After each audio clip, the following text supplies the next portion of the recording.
Hello, Literates. I'm Great Writer Lee, and welcome back to Writer's Ambition. For those of you who are just finding my humble channel, welcome. We hope you stay a while. For those of you who have been hanging in since episode 1, you're a real one, and you know that. So today I'm doing the Black BookTuber Tag. It was started by Mariama, right? Let me not get her name wrong.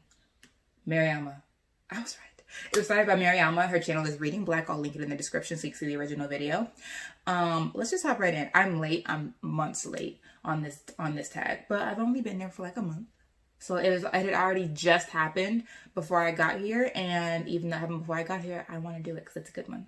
Okay, so the first one, tell us a little bit about yourself. I'm a writer. I'm working on getting my first YA fantasy manuscript published, traditional, TBD.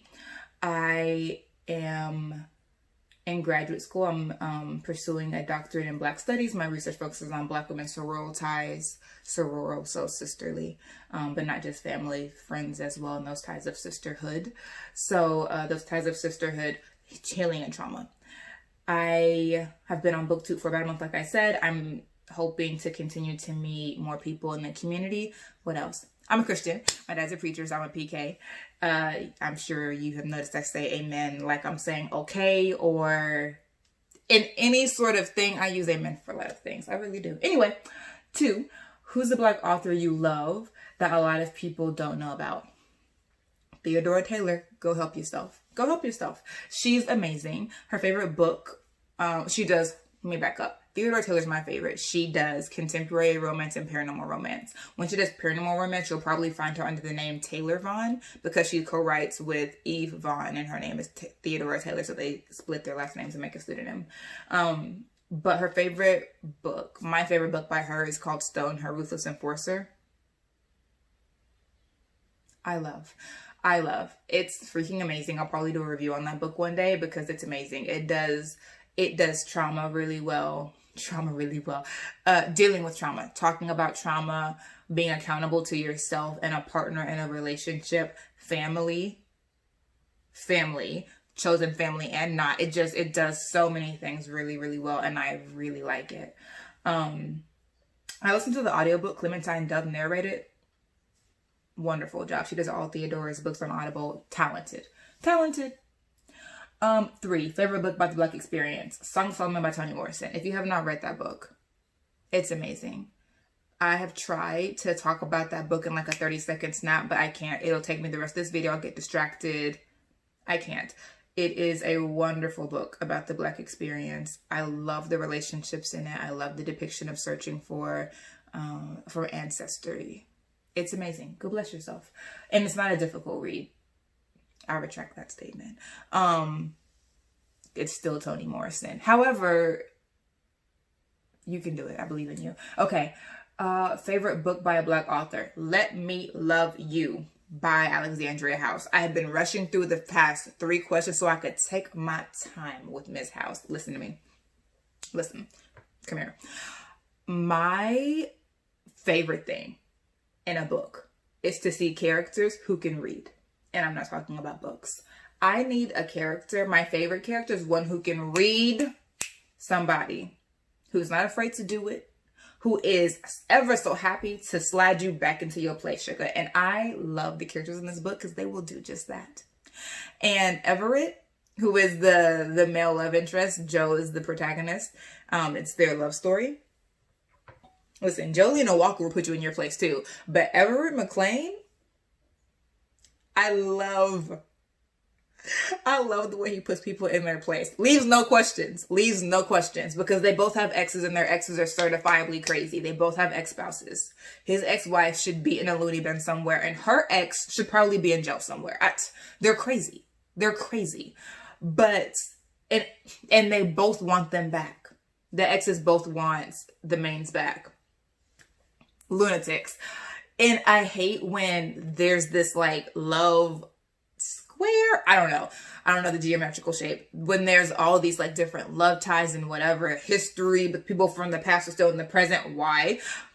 And that's happening, and the mains be entertaining it. Neither Everett nor Joe entertain it. They absolutely put them in their place on a consistent basis. Clockwork. And I love it. I love to see it. My favorite line of Everett's putting Esther in her place. She cheated on him. She had a threesome in their bed while he was out on tour. Heathen. Anyway. Oh, gosh. In their bed, the disrespect. Anyway. So he told her, because she wants him back, obviously. He's a rapper, a megastar, has all this money. And she said, she was saying, like, you should forgive me. It's been 10 years, da da da da. He was like, the disrespect you paid me, we're done. I pay you dirt. We're done. And she was like, oh my gosh, come on. He said, Esther, I wouldn't bump you with my worst enemy's dick. Iconic. Go read the book. Moving on. Recommend a Black queer book. Bump This by L.T. Lavelle. No, L.T. Ville. It's good. It's the first book that I read, and I had been looking. It was the first book I read about two men where they were both Black and in the hood. It was very, I couldn't believe it when I found it. I haven't found one like it since, because I'm very interested in that specific set of circumstances. And I will probably do a review of this book, because there's a lot to be said about homosexuality in the Black community, and not about all of the homophobia that everyone's always screaming about. But that'll be for the video. This book, Bump This, is really, really good. There are no clean characters. Everyone is a part of something. But not in a way that I find exhausting. I've had some distance from it. In the moment, I probably was exhausted with their shenanigans. But stepping back from it, I appreciate it, because it was they were all trying to figure out their life and what circumstances they found livable and what they found completely untenable.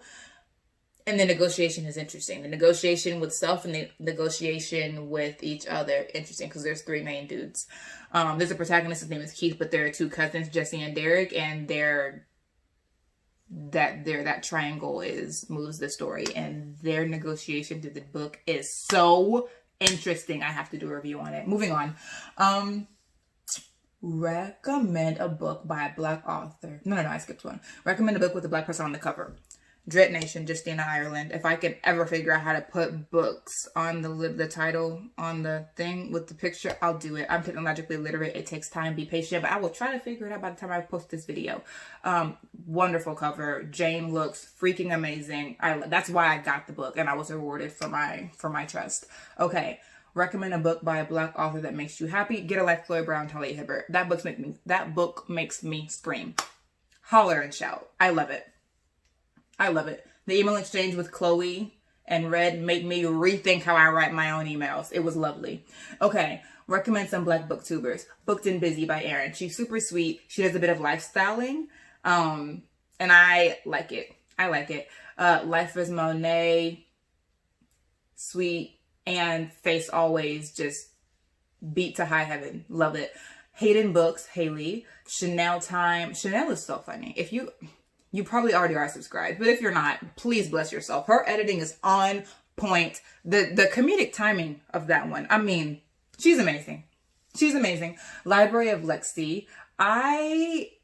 She's new to BookTube too. I mean, she got her before I did, but I like her swag. I like it. She's very chill. I appreciate it. Okay. Talk about a book by a Black author coming out in 2020. It's already out since May, but A Phoenix First Must Burn is on my TBR ASAP list.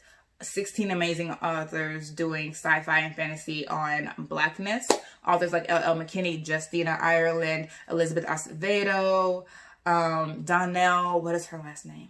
Clayton, just amazing. I have to read it as soon as possible. It's on my list. I'm getting there. I'm getting there quickly. Okay, tag some booktubers. Listen, I'm new here. I don't know how tagging works. I don't know if I don't know if they're even watching these videos. I'm not sure how they know I tagged them.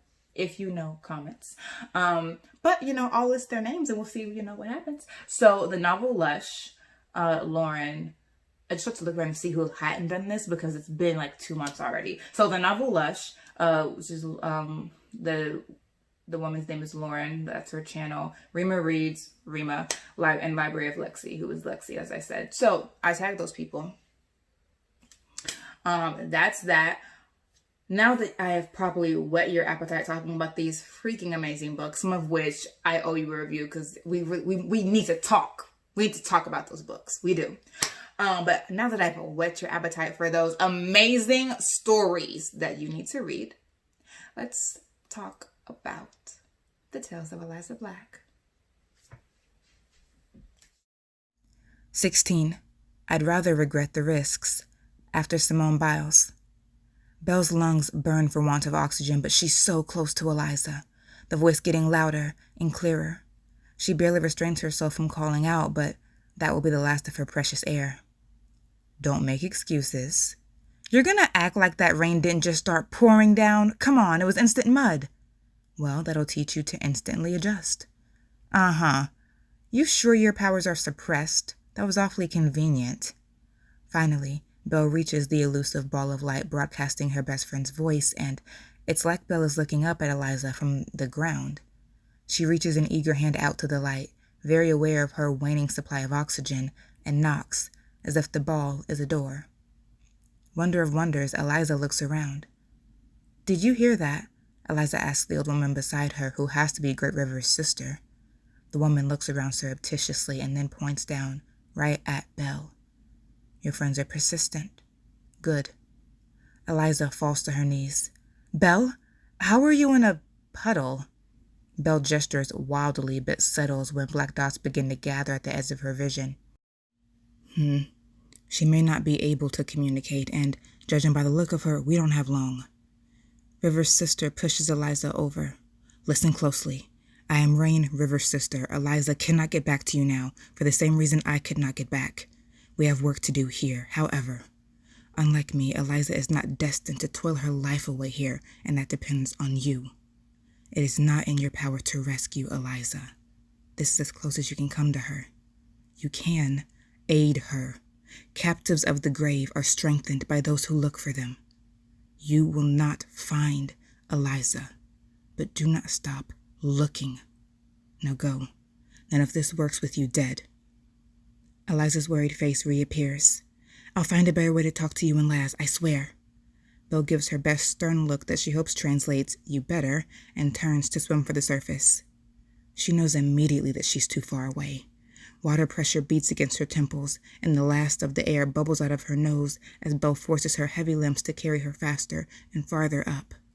Initially, Belle thinks she's passing out, but soon realizes that the unnaturally bright water is actually beginning to dim, and the faraway sky draws nearer with the ebbing of illumination. Inexplicably, a current swells from behind and bears her quickly through the darkening waters. She bursts from the lake like a dolphin and remembers nothing but hitting the dewy grass and retching water. Reach your full potential every Tuesday with Britt Riderly's Writer's Ambition. Then embrace adventure every Tuesday, Wednesday, and Thursday with Eliza Black. Don't leave us hanging. We'll see you soon.